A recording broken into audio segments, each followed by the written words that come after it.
নমস্কার, স্বপ্না অটোমোবাইল সেন্টারে সবাইকে অভিনন্দন। আজকে আপনাদেরকে দেখাবো ইয়াকুজা কোম্পানির আসবা মডেল কিভাবে অপারেট করতে হয়, কিভাবে চালাবেন, কিভাবে আপনি ব্লুটুথ কানেকশান করবেন, সমস্ত কিছু আপনাদেরকে এক এক করে বোঝাবো। আপনারা ভিডিওর মধ্যে থাকুন। এটা বিএমডব্লিউ নামেও পরিচিত আসবা মডেলটা, সবাই খুবই একটা পরিচিত একটা মডেল রয়েছে। এটা আমরা বিএমডব্লিউ আসবা বলে থাকি, ইয়াকুজা কোম্পানির লেটেস্ট ভার্জন। তো আসুন আপনাদেরকে দেখাই কিভাবে আসবা মডেল আমরা স্টার্টিং করব।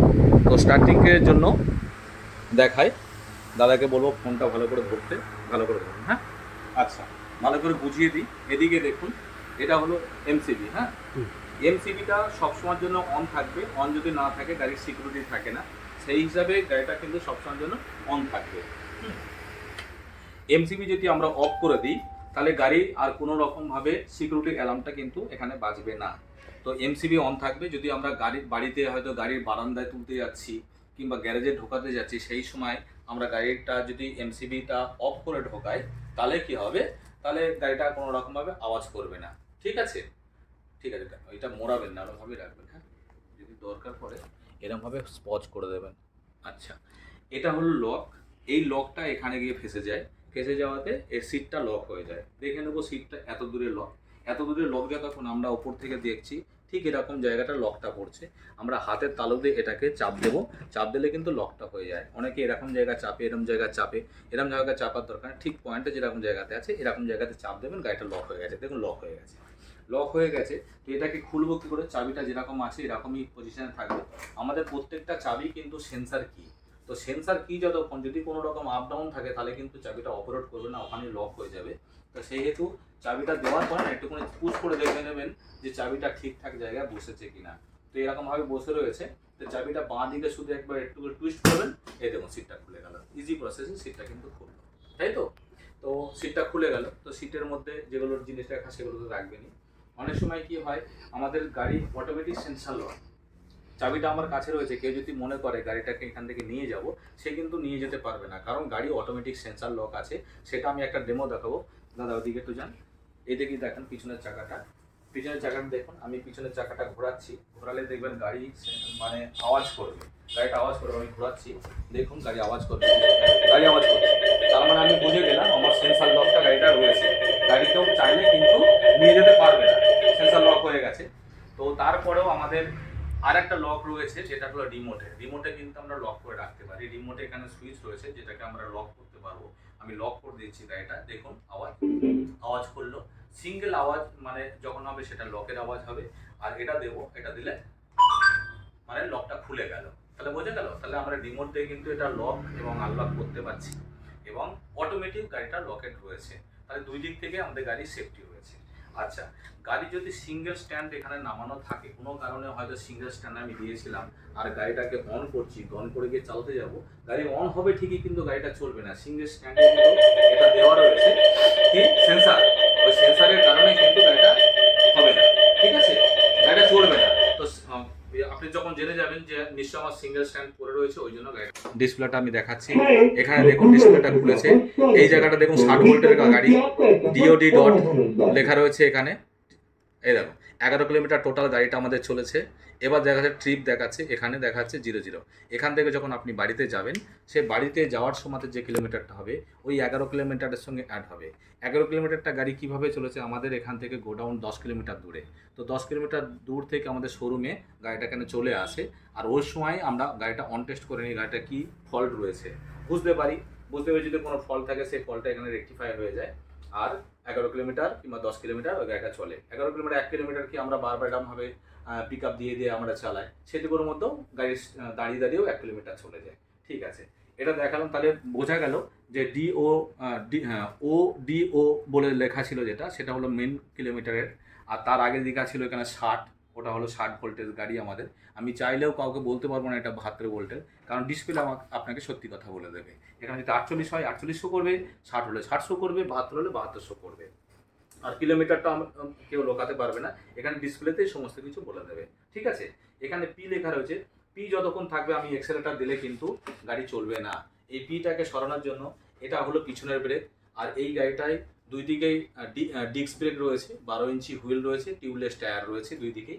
এটা পিছনের ব্রেক, এটা সামনের ব্রেক, ডান দিকে সামনের ব্রেক, বাঁ দিকে পিছনের ব্রেক। তো যে কোনো একটা ব্রেক যদি আমি অপারেট করি তাহলে পিটা সরে গেল আর গাড়ি হয়ে গেল রেডি। এবার যখন আমি এক্সেলেটার দেবো তখন কিন্তু গাড়িটা চলবে। তো 1 নাম্বার মোডে রয়েছে, মানে 1 নাম্বার গিয়ারে রয়েছে, এখানে গিয়ার ফাংশন রয়েছে 1 2 3। তো এখানে যখন রয়েছে 1 নাম্বার শো করছে, এখানে 2 নাম্বার দিলে এখানে 2 নাম্বার শো করবে, এখন এখানে 3 নাম্বার দেবো, এখানে 3 নাম্বারই শো করবে। তাহলে 1 নাম্বারে আমি দেখে নেবো গাড়িটা কত স্পিডে গাড়িটা চলছে, তাই তো? তাহলে আমি গাড়িটা চালাচ্ছি, ওদিকে আমাদের ঘুরছে পিছনের চাকা। তো 26 হয়ে গেল 1 নাম্বারে। 2 নাম্বারে কত ঘুরছে, কত চলে গেছে? 53 চলে গেছে। এবার 3 নাম্বারে দেখি গাড়িটা কত চলে যাচ্ছে, 58 চলে গেছে। এবার গাড়িটা আটকে দিয়ে আমি খুব তাড়াতাড়ি কিন্তু স্পিডটা ধরে নেয়, আমি পিছনের চাকাটা ব্রেকটা চাপলাম, তো বন্ধ হয়ে গেল। ঠিক আছে? তো গাড়িটা যথেষ্ট স্পিড আছে, স্পিডটা আপনারা 1 নাম্বার মোডে চালাবেন, যতক্ষণ না পর্যন্ত হাত সেটিং না হচ্ছে ততক্ষণ দেবেন না। 1 নাম্বারে চালাবেন তো আপনি মাইলেজটা বেশি পাবেন, 2 নাম্বারে চালাবেন মাইলেজটা কম পাবেন, এবং 3 নাম্বার চালাবেন আরও মাইলেজ কম পাবেন। তো এই ক্ষেত্রে আপনাকে খেয়াল রাখতে হবে, একজন গাড়ি চালাবেন সে মাইলেজ বেশি পাবেন, দুজন চাপবেন মাইলেজটা কম পাবেন, তিনজন চাপবেন মাইলেজটা আরও কম পাবেন। সেইভাবে মাইলেজটা কিন্তু সেটিং করা থাকে। গাড়ির লোড এবং রোডের ওপর ডিপেন্ড করে। রোড যদি দুর্গম হয় তাহলে কিন্তু গাড়ি মাইলেজ কম দেবে, কাঁচা রাস্তা মাইলেজ কম দেবে, খারাপ রাস্তা মাইলেজ কম দেবে, স্মুথ রাস্তা আপনি মাইলেজ বেশি পাবেন।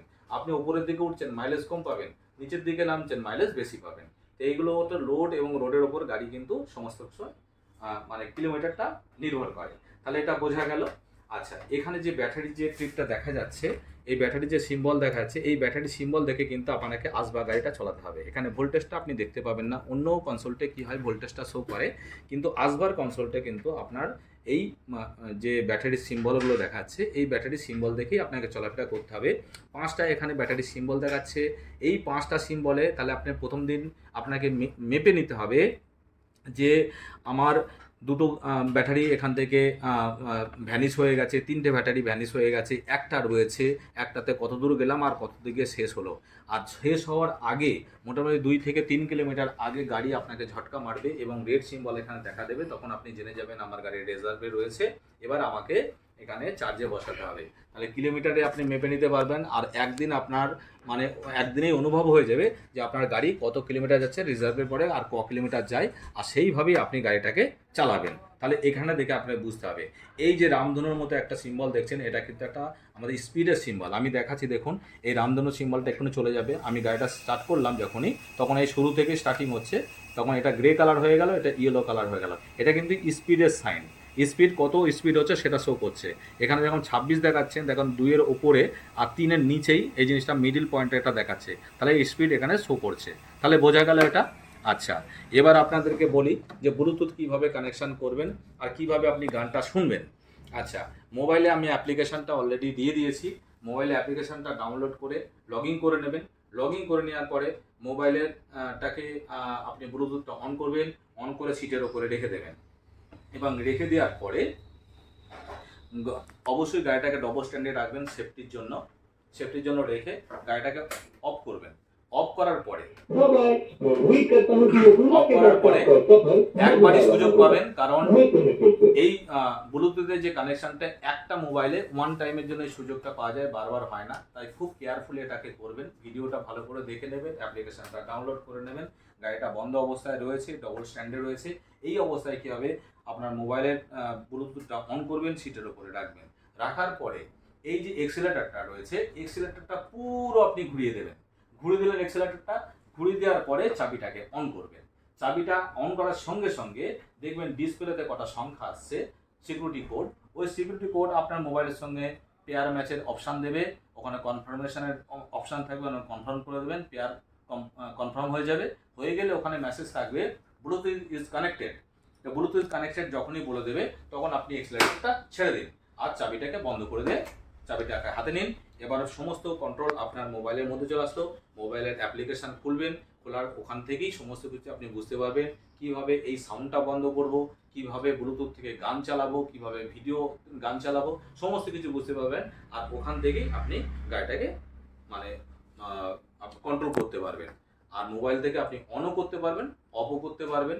মোবাইল থেকে যখন করবেন খেয়াল রাখবেন চাবিটা তখন ইউজ করবেন না, আবার চাবি দিয়ে যখন আপনি অন অফ করবেন তখন মোবাইল দিয়ে করবেন না, মানে দুটোর মধ্যে মিলে মিশে জগা খিচুড়ি করবেন না, তাহলে ইন্টারলক হয়ে যাবে। এটা একটু খেয়াল রাখবেন। তাহলে এটা ছিল আসবা স্কুটির একটা ব্রিফিং। অবশ্যই ব্যাটারিটা আপনারা মেনটেন করবেন, কিভাবে যখন চালিয়ে যাবেন সঙ্গে সঙ্গে চার্জ দেবেন না, 1 ঘন্টা ব্যাটারিটাকে ঠান্ডা হওয়ার জন্য রাখবেন, যাতে করে ব্যাটারিটা ঠান্ডা হতে পারে। তারপরে আপনি ব্যাটারিটা চার্জ দিন এবং চার্জ কমপ্লিট হয়ে যাওয়ার পরে ব্যাটারিটা গরম হয়ে থাকে, আবার 1 ঘন্টা তাকে সুযোগ দিন ঠান্ডা হওয়ার জন্য, তারপর গাড়িটা নিয়ে বার হন। তাহলে কি হবে, আপনার ব্যাটারি খুবই সুন্দর থাকবে এবং লংজিভিটিও বাড়বে। এবং যাতে লাইফ সাইকেলটা না কমে যায় তার জন্য বারবার চার্জ দেবেন না, চেষ্টা করবেন একইবারে কমপ্লিট চার্জ করার জন্য, তার লাইফ সাইকেলও বরকরার থাকবে এবং ঠিকঠাক থাকবে। বুঝতে পেরেছেন? তাহলে আজকে থাকলো এটা আসবা সম্বন্ধে ব্রিফিং। ধন্যবাদ।